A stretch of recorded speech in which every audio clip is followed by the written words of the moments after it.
I'm Daniel Johansen. I was a seaman. Well, we made a WestPac cruise and went to Sasebo and Yakutia, Japan. We anchored out in Hong Kong. We went to Chennai, South Korea, I believe it was. Did a little time in Hawaii.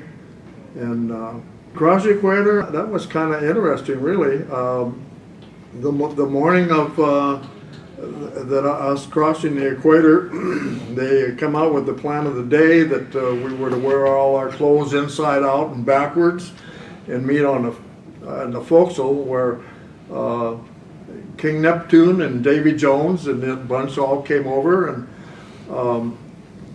we had to crawl from the forecastle on all fours all the way to the fantail with a bunch of shellbacks beating on us with what they call shillelaghs, which was actually a piece of fire hose that they had.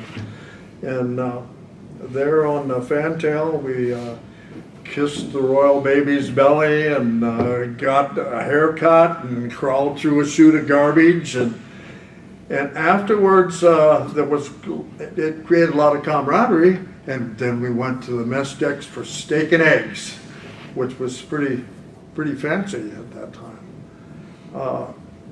I look back on that with a lot of fond memories. I understand nowadays when you go through that, it's not like we used to do. It's just something they enter in your service record. They don't actually, well, they have women on ships today too, and so they've changed things a lot. That was something I always thought was, it used to be bad luck for women to be on the ship, you know, and they changed things a lot. Yeah, it's a different time, you know. I'm glad I was in the old Navy. I'm really much more in what they have today, this technological Navy that we have. I was in the gunnery department.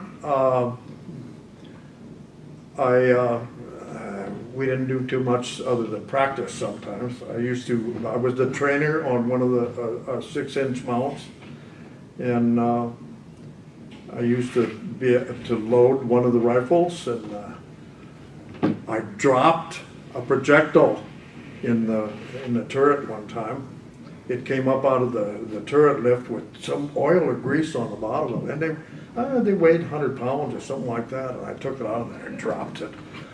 And somebody else had to have to pick it up. Talk about scary.